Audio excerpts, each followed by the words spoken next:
Hi, welcome back to Module 6 of Straight Line Persuasion. Now this is where it really gets good. We're going to have an introduction to the actual tactics of the straight line. And this is where you're going to learn literally how you take a sale and make it goal-oriented, how you take an influencing, a negotiation, whatever it might be, and know before you even start what your outcome is and have a very clear define how to get from here where you start to here, which is where you need to be. You're going to learn a couple of very powerful things. You're going to learn, number one, how to take that ability now with tonality to gain rapport, how you actually use that rapport now to gather intelligence, how to ask very specific questions, starting with big picture questions, then slowly getting more specific to really identify what your prospect's core needs are. See, once you know someone's needs, then you can really develop a strategy to address those needs versus being the hard-charging, pit bull salesman that just, wants to close, without having the empathy for what the client really wants. So you're going to learn something called the 310s. Now, these are the three things that have to line up in a moment in time, not forever, in one moment of time, to get someone to buy. When you have the 310s in place, I'll tell you what they are right now. Number one, that they absolutely love your product. Number two, they absolutely trust and connect with you. Number three, that they trust and connect with your company. When those three elements line up in a single moment in time and you ask for the order, believe me, you will see magic happen. See, most of the time, what an influencer doesn't do is they leave one of those things out. And because of that, they keep banging their head against the wall, wondering why they're not getting the appropriate result or the preferred result, when actually they just simply left a very key element out of the equation. Now, sometimes you'll also find, you'll see this in the DVD, that you might have the 310s lined up, but there'll still be something holding the client back, the prospect back, from taking decisive action. That has to do with something called limiting buying beliefs. And what those are is they're unconscious wounds, so to speak, that exist within all human beings, including myself and including you. And these wounds actually give us that voice in the back of our head that says, don't take action, don't buy. And it might be something their mom told them when they were, this big, or it might be some bad experience they had in the past with another salesperson, something they read in the paper, saw on TV. And those limiting buying beliefs are these killers of closing. So what you're going to learn to do here as you learn the basics of straight line technology is to actually create that massive rapport instantly in the first few seconds, to use that rapport to gather intelligence that will help you then tailor your presentation and also tailor your offering to really suit your client's needs. Because ultimately, remember, what we're trying to do here is get people what they want, not just close a sale. We're looking to get people what they want and, most importantly, what they need. Then you're going to learn how to create the 310s elegantly and effectively, and you're going to learn to get them into one distinct moment of time. This sort of spot where people are just saying, wow, they know they should buy, they want to buy, and if there's a buying belief holding them back, you can learn to squash that using some very powerful language patterns.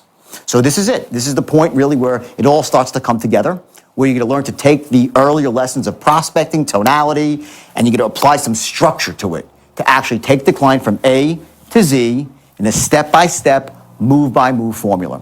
And remember, keep that action book out, take notes. If you have any questions, you can always press the rewind button and look at something again. And remember, anything in the past, any situations where you couldn't influence somebody, you couldn't persuade, those things are going to melt away once you really master the art of straight line technology. So go for it. Keep your eye on the video, DVD, and I'll see you soon.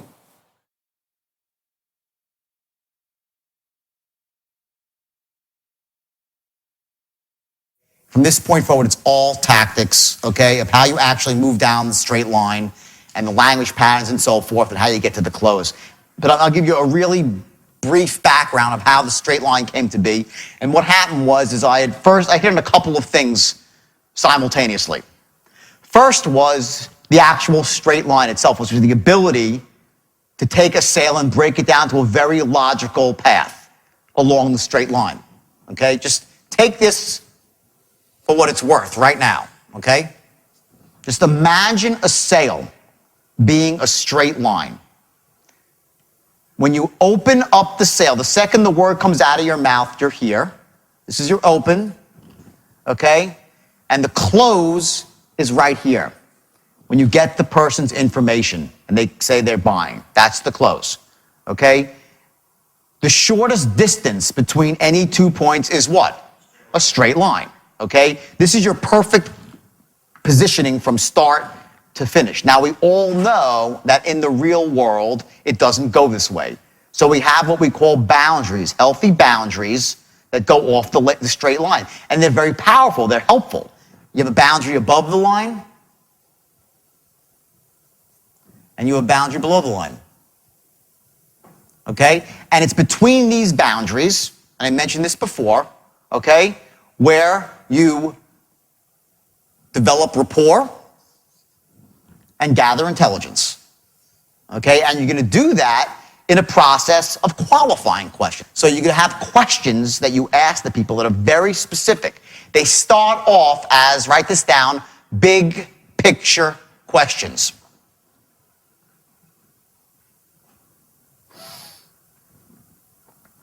And then slowly you whittle down to specific questions. You're looking to gather massive amounts of intelligence from this person in a way that's not annoying, in a way that builds rapport, in a way that empowers them. You ask a question one way, I ask it another way, we get completely different answers from the person and completely different emotional responses. If I'm looking to qualify a person for money, let's say in the stock market, for instance, okay? And I want to say, how much you trading with right now? I could say to someone, how much you trading with right now? He'll say, none of your damn business. How much you trading with right now? Inspector General. How much you trading with right now, right? People don't want that. Say, how much you trading with right now? Just, by the way, out of curiosity, how much you trading with right now? Totally different response you will get by asking the questions in an offhanded manner. Totally different. Now, what I was talking to him before, I was mentioning about people send me, I get emails all the time, 2 or 3 a day, about people that are using the straight line. These are ex-Stratonites people that worked for me, and they got scripts, and they, somehow took part of the system, and they're using it. They're doing great.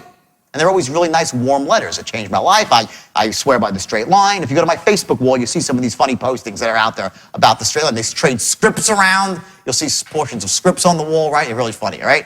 Anyway, invariably, when I get someone that really wants to talk to me about the straight line, they'll start sending me more and more stuff. Can you help me? What do you think of this? And they'll send me a thing saying, after the first close, and the person doesn't buy, they'll ask a question, like saying, well, let me ask you a question. They'll say, money aside, does the idea make sense to you? Like, forget about, let's say we're talking about credit repair, right? Say, you're trying to sell someone on credit repair. You say, well, money aside, you ask them, let's say it's $900. I'm just making up a number.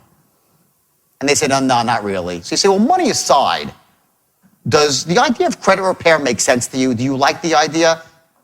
Good or bad? All wrong. Okay? Money's not aside. There's money involved. When you say money aside and you go forward in the line, you're done. You've done yourself a huge disservice. Now the guy will invest this whole thing in it, okay? And his money saying, money aside, he's off the line. He's not in the sale. Now, you can say money aside without saying it. So I got this script the other day from some kid saying, and the first rebuttal was, money aside, does the idea make sense to you? Do you like the idea, right? Which could also be money aside, does the idea make sense to you? Do you like the idea? Same or different? What I just said, first and second. Same or different? Different, right? Tonality is completely different. Money aside, I say to you, money aside, well, money aside, let me ask you a question. Does the idea make sense to you? Do you like the idea? Money aside. We're not friends here, we're adversaries, because I know you don't want to pay, we're not on the same page here. That's the tonality when you're talking like that.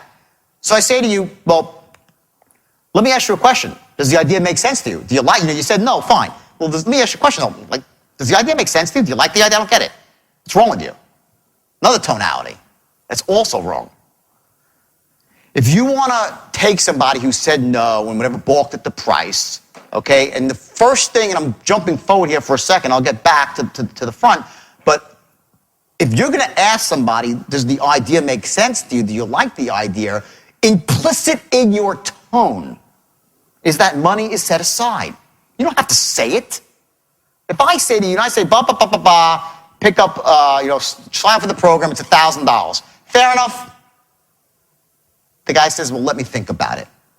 So I say, money aside, let me ask you a question. Wrong. If he says, let me think about it, I say, well, let me ask you a question. Does the idea make sense to you? Do you like the idea? What did I just say? Money aside. Without ever saying, of course he knows. I'm saying, well, let me ask you a question. It's like, money aside. I push the money aside with my tone of voice. That's the secret to closing.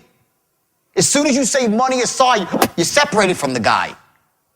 Okay, you start laying out this beautiful picture. He's like, this bastard, he's laying out all these benefits and, you see money aside. I know the money's coming back in. He's not doing this for academic exercise. You lose credibility. You're like, let me push money off. He's like, what a stupid, cheap sales trick that is. They see through that in a second. You never say the word money aside. Do we live in fantasy land or the real world? It's the real world. Money is here. We need it. You can't get this, okay? There's other ways to make it more affordable. You do step-down sales, other mechanisms that we have where you would go to a lower program. But money's never not in the picture here because it is in the picture.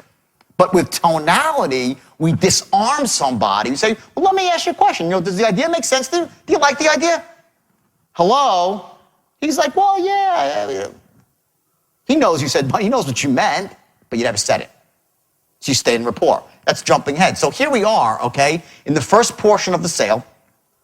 We're asking him all these questions. And we're going to go through all these questions one by one tomorrow. And I'm going to show you the precise tonality you need to ask each question in to get the most out of it and to make them like you, trust you, and to realize what three things. Let's hear, what are they? What are they? Sharp as a tack. It never changes because it's so simple. You're going to see when you start training sales, you're going to see it's so simple, okay? There's three things you're always trying to accomplish. Number one, you're sharp as a tack. Two, you're enthusiastic as hell. Three, you're a force of nature, a tour de force, a force of record, an expert. These three things, they're always lurking.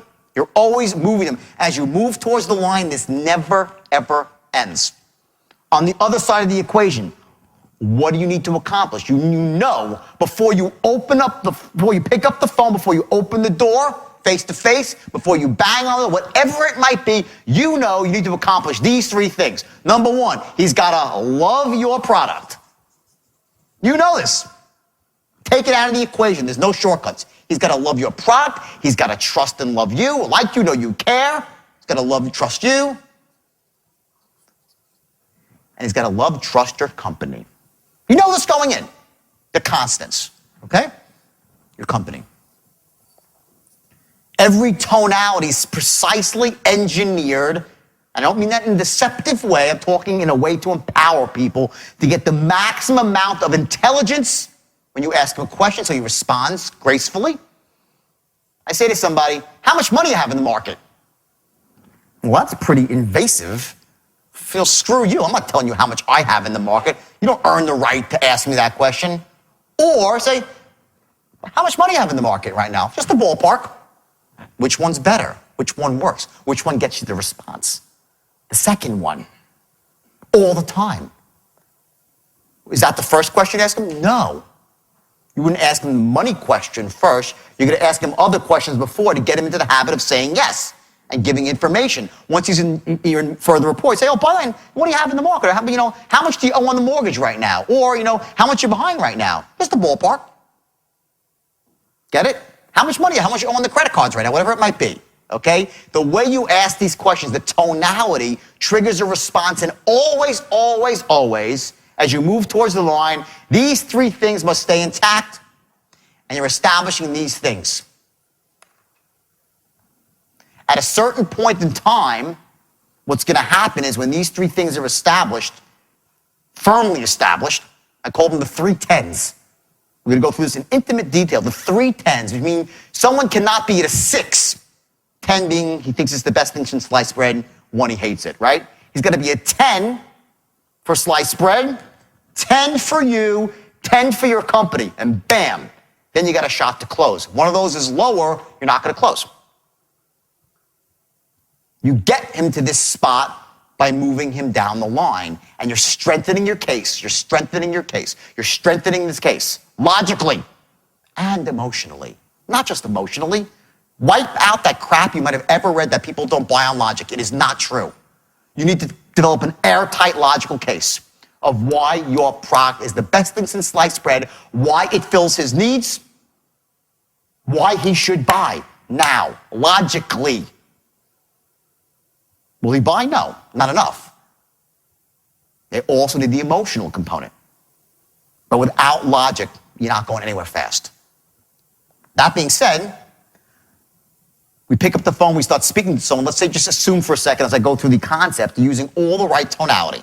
You're getting into instant rapport with somebody, and you're gathering intelligence. You're asking them questions. One of the classic mistakes that I always see happening at this point is someone will think that developing rapport is talking about the guy's life. That's not what developing rapport is about. So if you're on the phone, it was I think about 2 months ago, it was actually in England when I was training this company in England, and I was listening in on someone's phone call, and they were qualifying to buy a trading system, a currency trading system, and he asked this guy, what kind of work are you doing right now? Guy says, I'm a carpenter or whatever. And guy was living in the northern England somewhere, right? Great. And he goes, how much time do you want to spend trading? You want to be and trust me, he didn't sound this good. He sounded awful. His tonality was bad. How much time you want to spend trading? He goes, well, the guy says, I just want to trade part-time because my son's in the military and he's stationed up there in northern Britain and he's flying fighter planes right now. And the salesman goes, really? I love flying fighter planes. It's so cool. I listened for 15 minutes as they talked about freaking fighter planes in northern England. And that somehow turned into deer hunting in northern England. And they were talking about everything but the sale. The salesman thought he was getting rapport with this person. Untrue. Okay? Let me ask you logically, would an expert spend his time with a stranger talking about fighter planes in England on a phone call? Only a desperate salesman, desperate for a commission, and desperate to talk to anybody who will talk to him will go on that train of thought. That's not how you get respect from somebody. Okay? What happens is this. As you ask your qualifying questions, you're moving down the line, and you're moving down the line, and you're moving down the line. Forget how far I'm moving right now. Okay? I'm going to move far because I want to show you a visual. You're moving down the line. You're asking questions.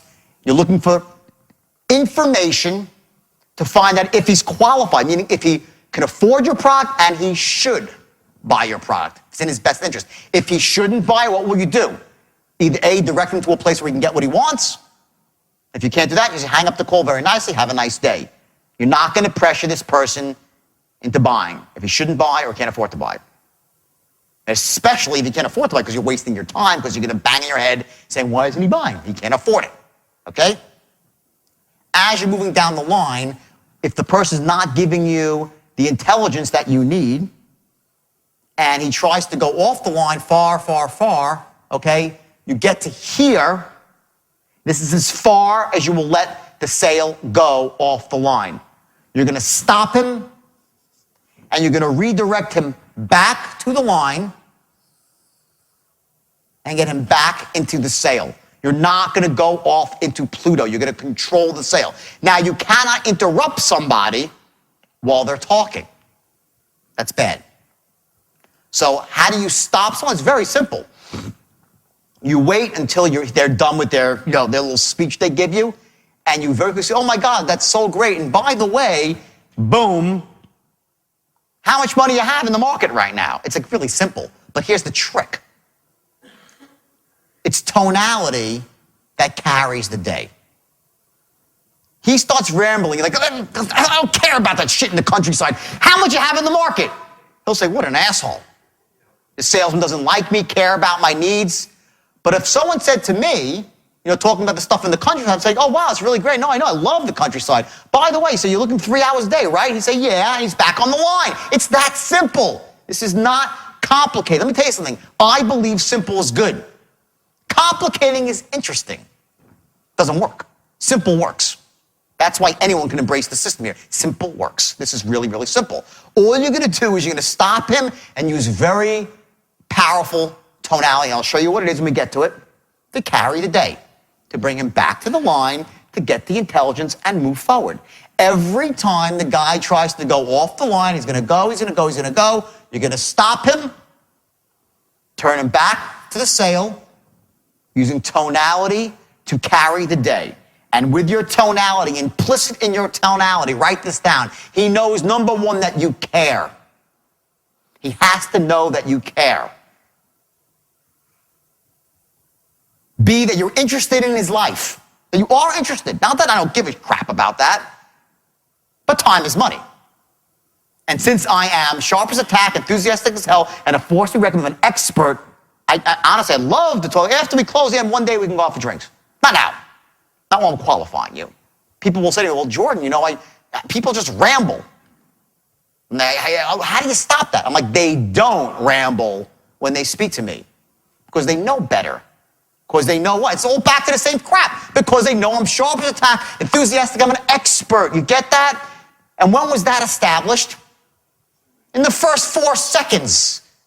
And reinforced every step of the way. That first paragraph, by the first paragraph, right? They're like, ooh, this guy's they don't know it. They're like, he's on the money. They got a salesman who's on the money. You ever have a salesman who's on the money? Raise your hand. What do? You play his game because you know you got a pro. I have a woman in Beverly Hills I get my BMWs from. Her name is Nada. She's the top salesman in the country for BMW. This woman is so sharp and so directed. And I think she loves me, and all she's doing is selling me a car in like 4 minutes flat. It's somehow in 4 minutes flat, she's like loving me, liking me, filling my needs, is great. How's the family? Blah, blah, blah. Sign on the dot. I got myself a car. You don't need to ramble. You don't need to be this person that has to ramble with someone to be an effective salesperson. I knew that Nita was an authority figure, the top person, sharp as a tack. Her time is valuable. I respect that. Not just because I'm a salesperson. I respect that any human being will respect that. If you command that respect. And it comes through in what? Your say it. Tonality. Okay? It comes back to and in person with your body language and how you carry yourself. Okay? So that's the bottom line. So here we are. We're moving down the line. Now, okay, we go through this whole thing. We qualify the person. We gather all the intelligence that we need. We have a massive rapport with this person. They like us. Maybe there's a laugh or two. They know we care. They don't know why. It's all mostly unconscious. They're happy to be on the call. You brighten their otherwise uncheery day, right? You enter most people's world. Remember, most people in any given moment are in a disempowered state. Most people live in disempowered states. When you come in with a positive state, you brighten their day. If you come in a disempowered state, who needs this guy? I got enough misery in my life without this salesperson. When someone comes in, boom, cheerful, upbeat, how you doing? They're like, okay, up a little bit. Just that much is all you need to get in the door to prove that you're those 3 things. I'll tell you a story. I was getting life insurance. This is a great story. Before I left for Australia, the last time I was going, it's like 7, 8 months ago. And I made the fatal mistake of trying to get it over the internet.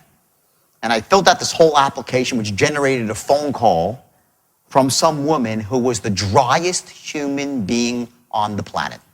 She was 20, 21 years old by the sound of her. And she started asking me qualifying questions for life insurance, right? So she starts off, your name, your social security number, what day you were born, and blah, blah, blah, blah, blah, right? Now starts the real question. She's like, what do you do for a living? I said, well, I'm an author and a public speaker. Okay, check that. She goes, have you ever flown any planes before, aircraft? I'm like, yeah, actually, I'm helicopters. Haven't flown in 10 years, though. Just helicopters, 10 years, haven't flown. She goes, so that's a yes? I said, yeah. Now, remember, it's the driest tone in the world. Is that a yes? I'm like, yes. She goes, okay, have you ever flown any fixed-wing aircraft? I'm like, no, just helicopters. She goes, so the answer is no. She goes, no. She goes, have you ever flown a crop duster? I'm like, no. I've never flown, only a helicopter. She goes, no crop duster, no. Okay. Have you ever flown for the news, reporting for the news? I'm like, what are you talking? I said, now I'm in a rush, by the way. It was the day before I was leaving, and I'm starting to get pissed. okay? And I'm supposed to be a master of state management. I'm losing my state, and I'm getting pissed off, right? Okay, then she goes, have you ever flown for the military? I'm like, no, I flew a helicopter for pleasure. I pushed her off the side of my yacht because I was high on drugs. You happy? That's it. I get a bit of silence. She goes, so the answer is no? I'm like, no. She goes, have you ever flown? No. She goes, have you ever flown? No. She goes, mister, unless you asked, I can hear the full question. I cannot take a no. I'm like, this bitch, I'm going to kill this woman. I'm like, start pacing around now, and I'm really pissed. And I start getting into a really pissed off state. And she goes on and on, asking for spy planes, military planes, agriculture. I never knew there was so many planes.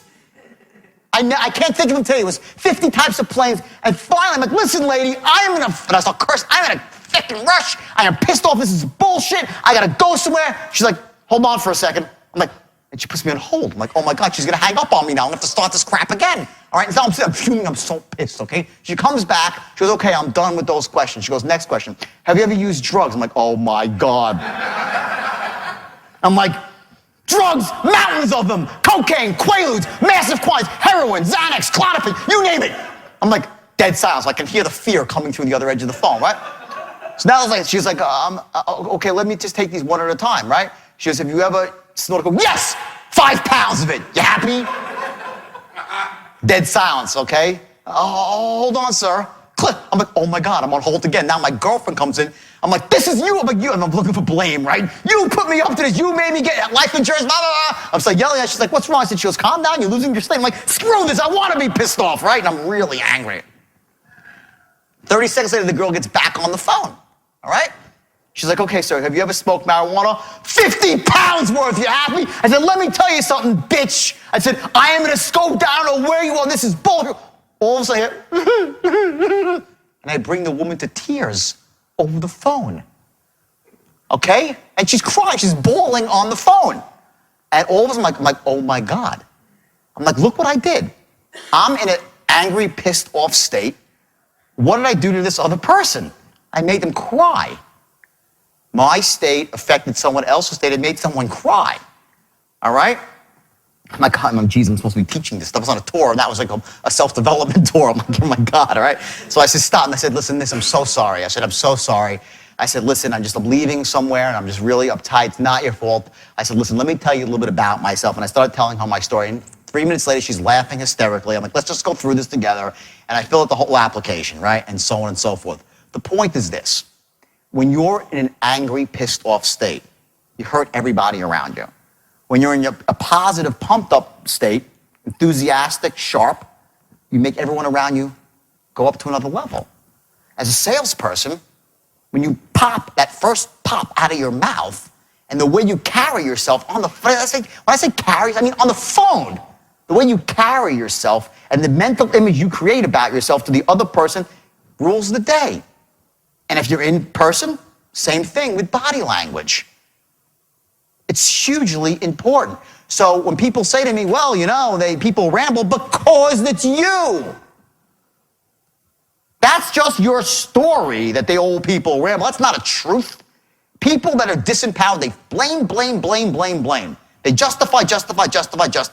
They complain. And remember what you do when you complain? What are you doing? You're focusing on all the crap in your life and you become a crap magnet. They say, why is my life so crappy? Because you're focusing on the crap. It expands and it comes to you. So simple. Yet so few people do the right thing and focus on the positive, the solution. So my point is this, when you pick up that phone and I say you're going to pop out, hey, John, how's it going today? There's a reason why.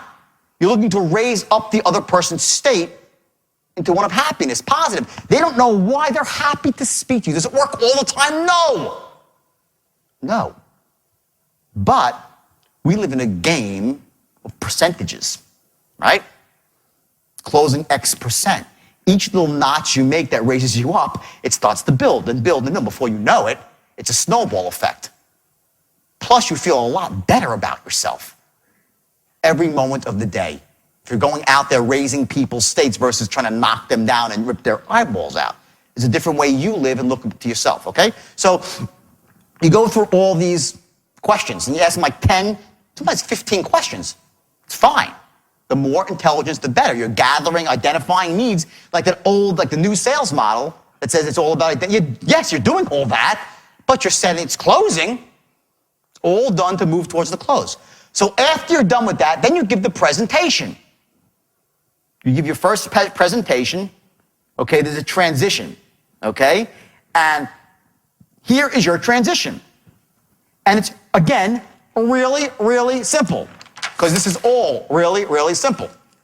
The transition is after you've asked your last qualifying question, you're going to say this no matter what, unless it's not true. But if they fall into the category where they should be buying your product, you're going to say, well, let me say this. Based on everything that you just told me, this is the perfect fit for you. Boom, and you're into your presentation. That's it. That's the language pattern. It's so simple. Don't change it. It works. Works all the time. Not 99% of the time. If people say no, they were never interested, it works. That's your transition to the main body of the script. Well, let me say this. Based on everything you've just told me, this seems like a perfect fit for you. And what you're doing is you're giving a presentation, moving him down the line, right? You've asked him questions, right? You've gone off the line a bit. You've gone up, you've gone down, but the whole way you've moved forward on the line, right?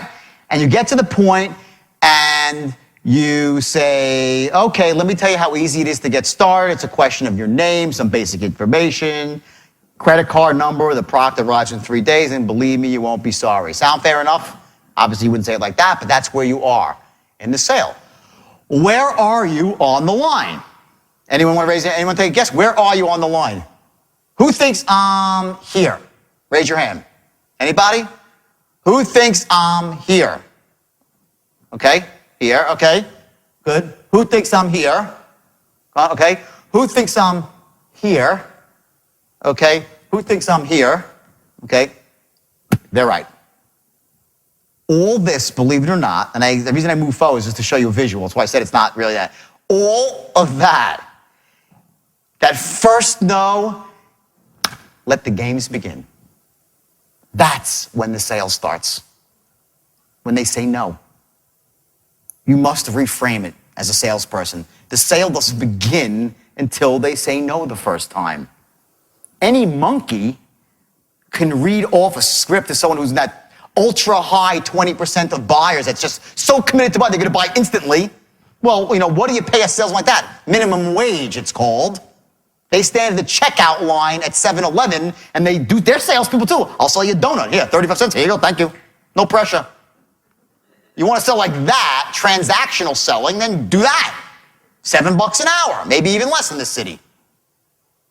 That's selling, but influencing, right? Real selling, persuading, whatever you want to call it, doesn't work that way. It starts when they say no. Once you figure that out, everything changes. Because you realize, okay, and let's say you're over here, okay, and you say, believe me, you will not be sorry. Sound fair enough? They say, yeah, great. Let me think about it. Not interested. Let me talk to my wife.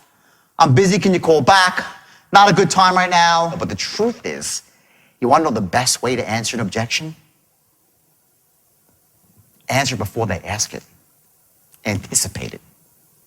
I'm going to show you how to do that. The straight line, you'll be anticipating all objections and looping and knocking out their objections before they even bring them up. Secondly, you're going to be knocking out their buying beliefs that limit them before they bring them up. He's never going to tell you, I'm not buying because my mommy told me not to buy from strangers. But that's what holds most people back, in truth, not to trust salespeople, not to do business with those people that we don't know, all that stuff. You're going to knock all that stuff out. He's not going to tell you, well, I'm running a mental calculation right now, and I sense that if I make this decision, there's a good chance I might feel more pain in the future than pleasure.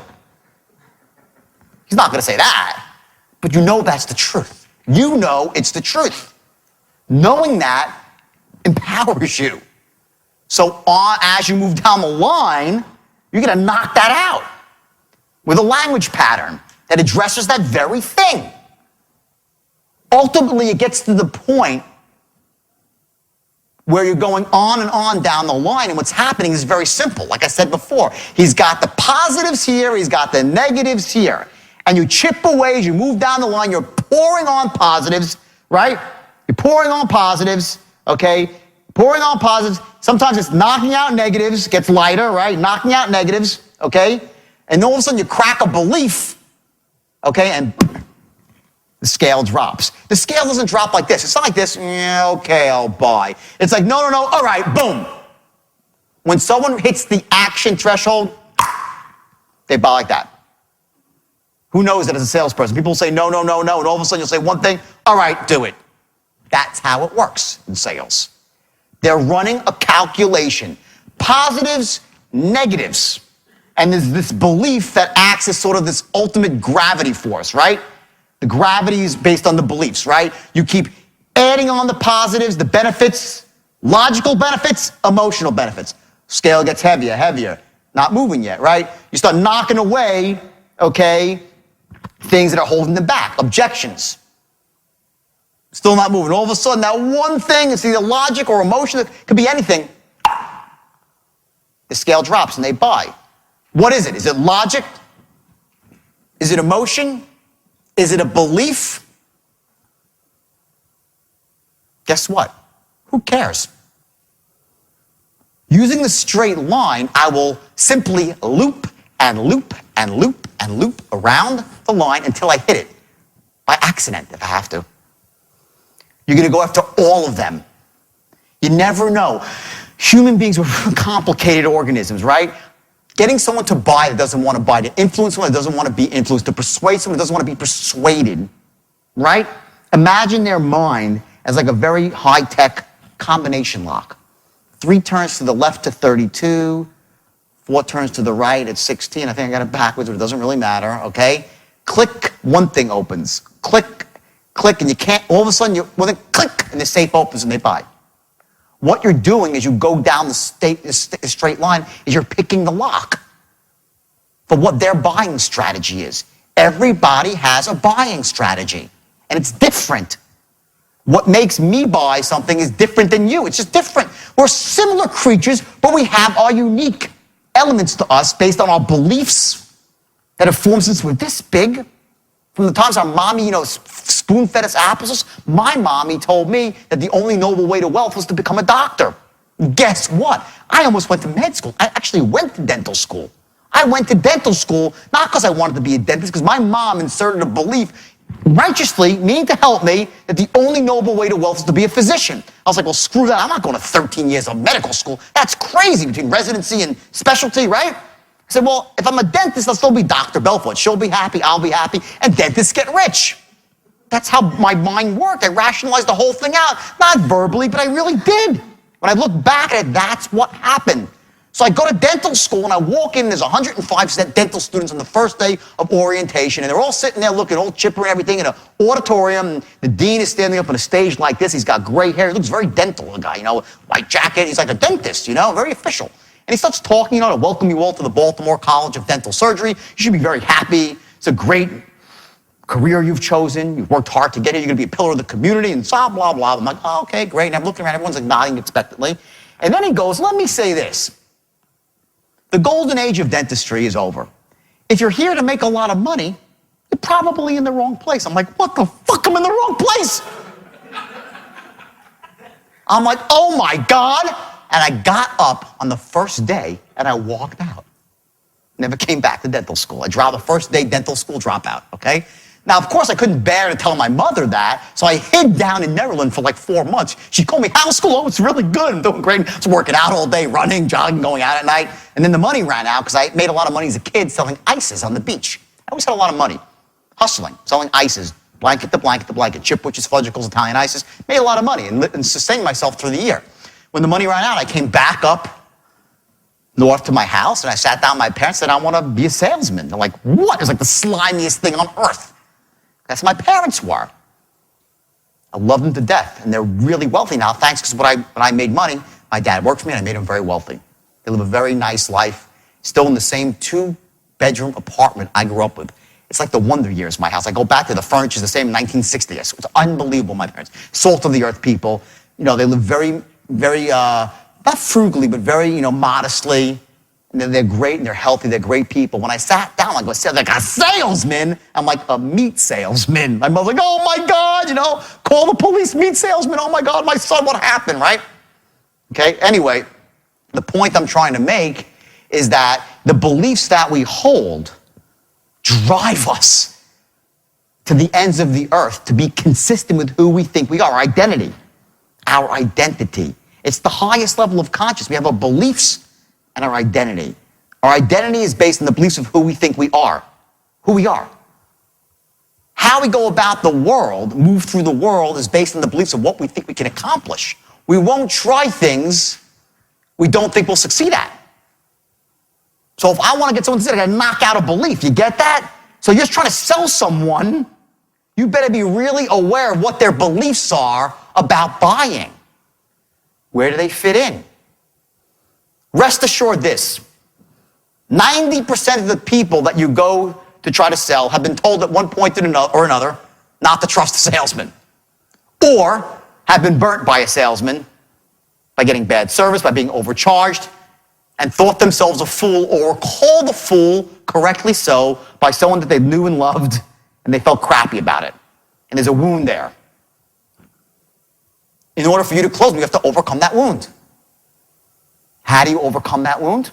Very simple. You create the following things.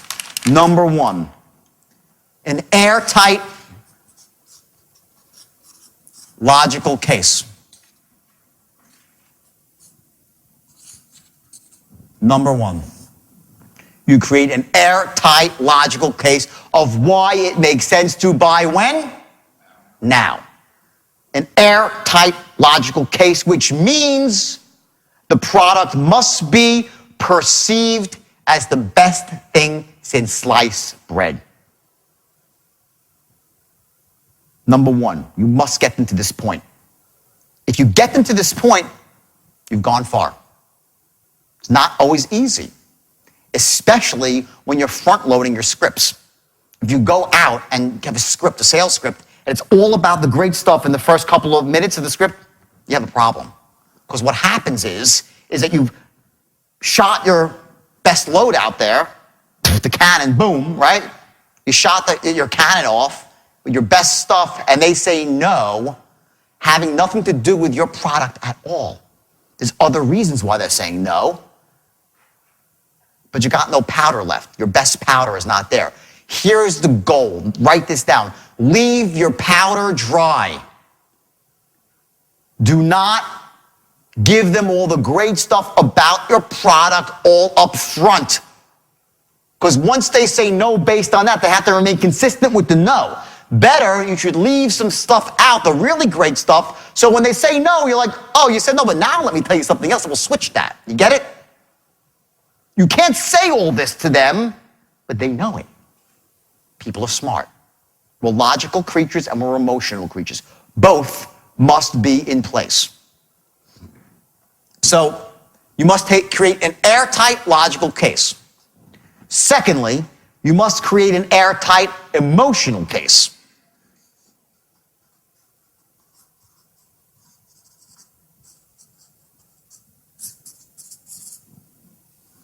Those two things must be in place. Third, you must crack through all their limiting buying beliefs. Crack limiting beliefs.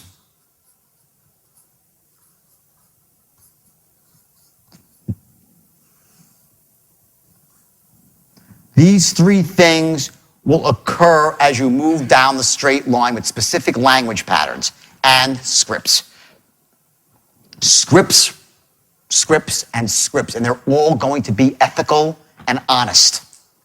Do not lie in your scripts. Do not exaggerate in your scripts. You don't have to. You just don't have to. If you're selling a crappy product, you should quit the company you're working for and find a better place to sell.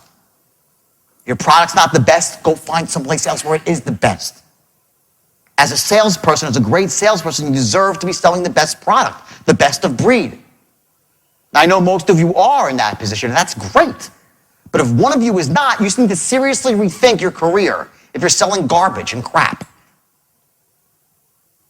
Because the straight line will work great for that stuff. Oh, it works really, really great. And you'll lose your soul. And you might end up in jail for ripping people off when all the complaints come in because everyone that shouldn't have bought. And your company goes out of business and you're embarrassed. It's terrible. But if you have a great product and you have an ethical script, and the script, I'm saying the script is crucial. The script is crucial because the script, the right set of scripts will allow you to pick the lock for any person's buying strategy. That's all you're doing. As you're running down the line, you're going to be picking the lock on their buying strategy. And here's the beauty.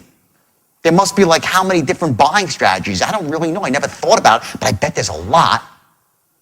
So what are we going to do? We're going to try to identify what their buying strategies and figure it out and take a whirl? I want to tell you, if you're training salesmen and you're a salesperson, you want to be effective, what would you rather have? Would you rather pick up the phone and know that every single sale is going to be the same? Every time. It's going to be the same way every time. Would you like that, or would you like to try to freeform it every single time and make it different? Which is better? The first, raise your hand if you want to do it the same every time. Raise your hand. That's the way. Who wants to freeform, try to figure this crap out?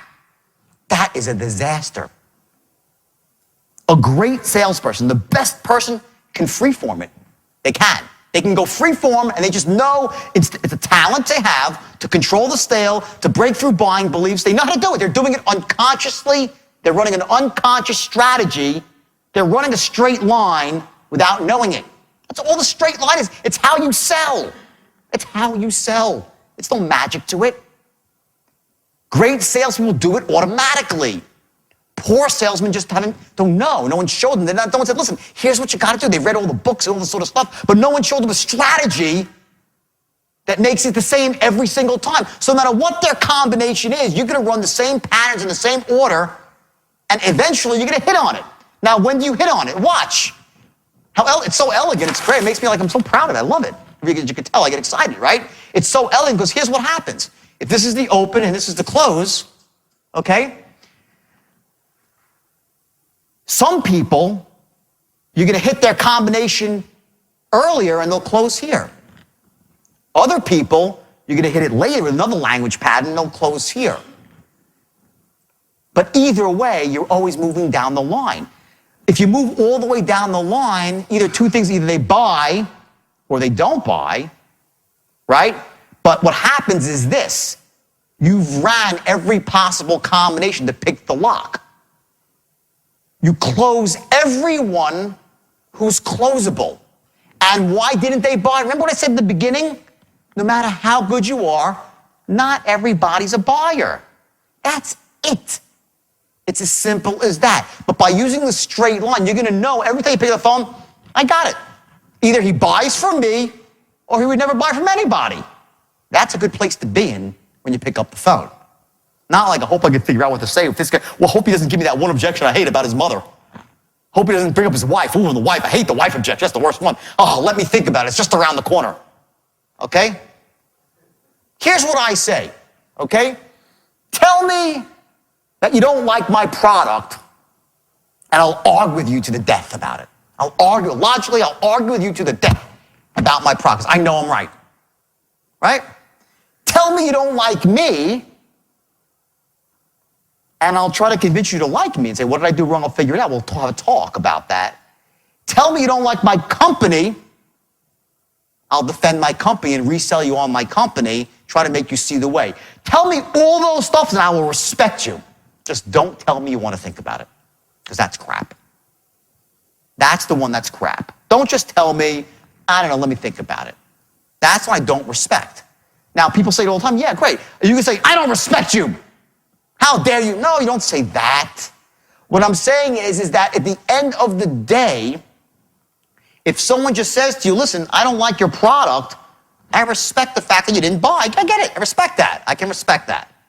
Okay? Or, listen, honestly, you're not my cup of tea. Whatever it is, fine, I learned from my mistakes, right? But if they just say, I don't know, let me think, well, that doesn't say anything.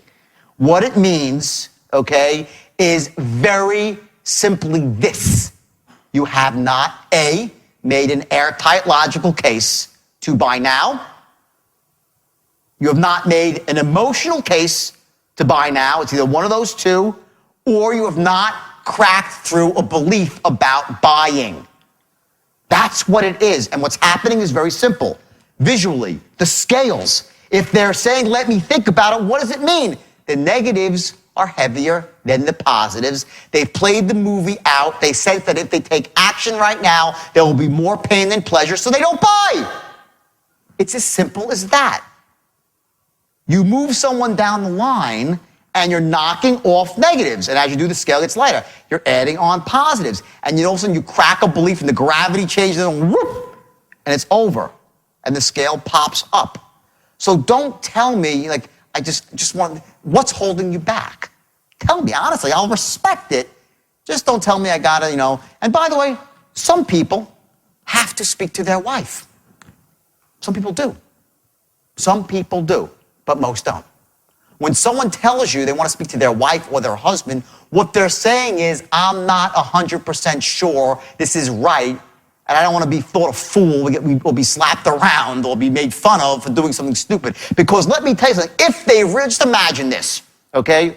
Ladies, if you, just in the crowd, okay? Let's just say that your husband did something, you had a deal, he usually doesn't do stuff on his own. He went out and bought something, okay? And it turned out that it was actually unbelievably effective and you loved it and it was great, amazing, and it changed your lives, it was great.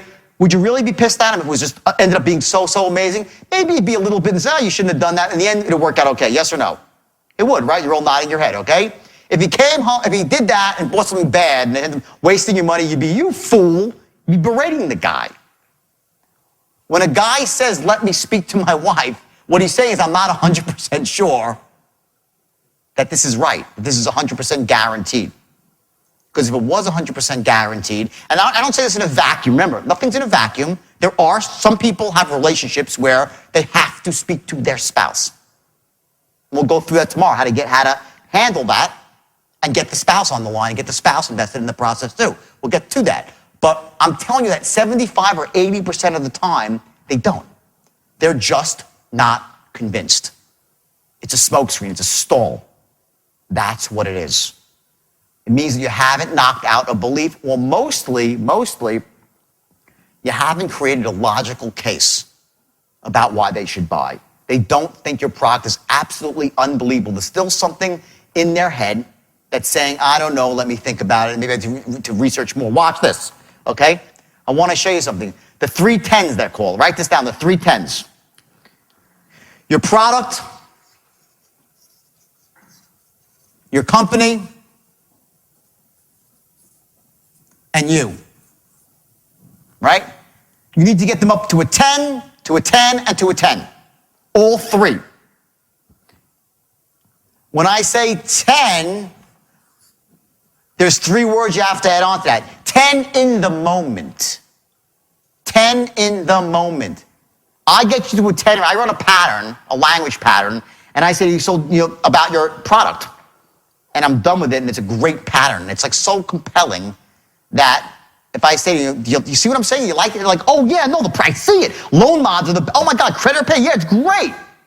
And I get them to that point, like, oh my God, yeah. If I say to someone, yeah, does the idea make sense to you? They say, yeah. Is that good enough? No. The biggest problem, salesman mistakes, say, well, listen, do you like the program? And someone say, yeah, it's a good program. And they try to move forward and close. No.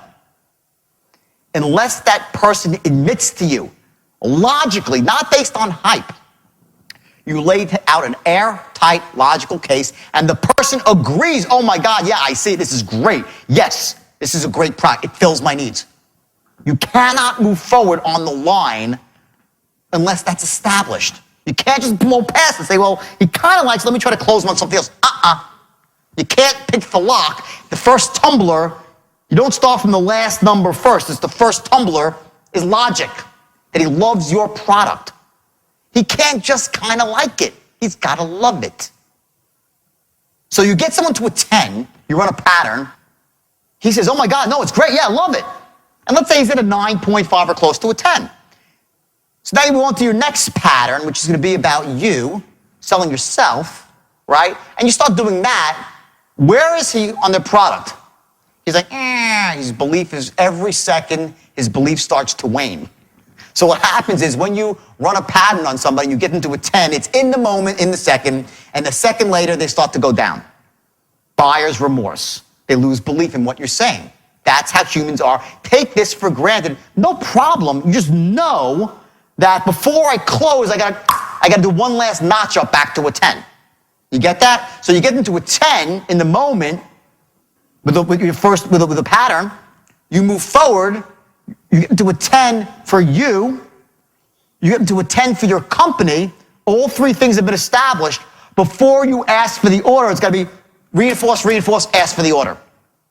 Reinforce, reinforce, ask for the order. You bring them up to a 10 again in the moment, a 10 again in the moment, bam. You let all three line up, and you ask for the order. Calmly, not like ask for the order, it's ask for the order. Calmly and elegantly, with compassion and a tone that says that you care.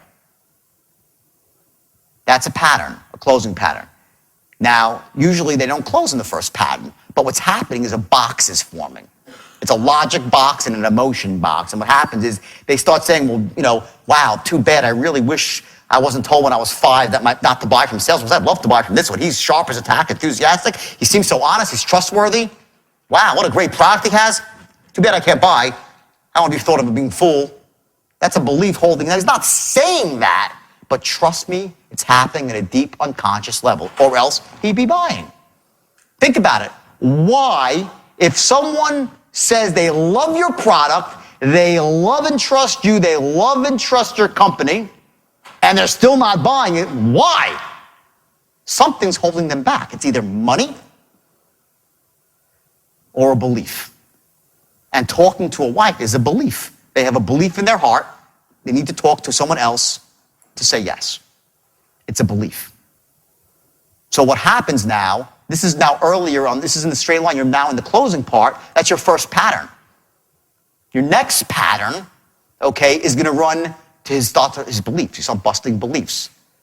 Making him play movies out in his head without him really knowing it. Not to manipulate, again, I caution you, please, ethics, ethics, ethics, ethics, ethics. Only get people to buy who should be buying. Help them, motivate them to take action when they should. Please, use this to empower people to make good decisions. Don't manipulate them. But what's going to happen is you're going to run a pattern that's going to cause them to play out movies, and they're going to realize that their belief is crazy. You're going to create scenarios where the downside is played out and it's minimal. The upside's huge. They see themselves being loved and revered by all. And then what do? Do you ask for it? No. You run the 3 10s again. 10, 10, 10. Boom. Ask for the order. 3 turns to the right. Now another combination. You get it? Now that might have been one belief you knocked out, but maybe it's another. So what do? Very simple. You'll loop back again. Okay, you're in a different pattern. You keep running different patterns and knocking out different beliefs and adding on different positives, knocking out more negatives. You don't know everyone's buying strategy. You can't be that smart. No one's that intuitive. We know basic stuff. I'll show you stuff about kinesthetic people, visual people, auditory. People process differently. I'll show you that, but don't fall back on that. You just to know it can cut your time a bit when you get good and elegant with this thing. But for right now, just say, I can't figure out what's going on in some guy's mind exactly. I just know I'm going to hit everything logically and close the guy. Now, when you're in these latter portions of the line, what are you focusing on? Guess what? It's based on the intelligence that you gathered here. All of a sudden, all those questions that you asked him in the perfect tonality, which made him know that you like him, that you care about him, that you're honest and ethical, all that stuff now is in your arsenal, and you start running patterns specifically geared to his strengths that you know he loves about your product, what he's looking to accomplish, and any weaknesses that might have been uncovered from that strategy, and you're gonna, from the intelligence gathering, you just start knocking that stuff very specifically. You start broad and get specific. Broad and get specific. As you go down the line, you're razor honed into this guy, you're in rapport, you have all the intelligence you know to close, and you're hitting out his negatives in a laser guided fashion in the last portion of sale. And this way, either they're gonna buy or they're not. But what you're gonna know is that you closed everybody who was closable. with this strategy. Everyone who's closable will close. Just don't close the ones that shouldn't buy. This strategy, this system, it literally will change the way you go about closing people. It will empower you to become a huge producer, whatever you sell. Anything. I've used this, I've trained all sorts of companies to sell. It could be for sales that occur over 3 months. They require $1 million deals, investment banking deals that go on and on, big deals. Okay, all this sort of stuff, all is the straight line. It's the same thing.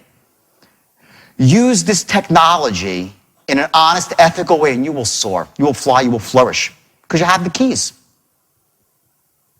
Who you are, who your company is, and what your product does. And they're all great for the person. And you know what their beliefs are, and you're going to knock them out. So I want you to remember that the straight line technique is a game of percentages. You're going to close everybody who's closable, but that doesn't mean you're going to close everybody.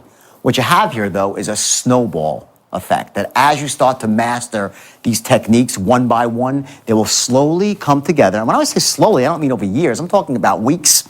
That's it, a month on the outside. But they'll come together, and you will see a dramatic improvement in your ability to close, to persuade, to really make your visions known to, another human being.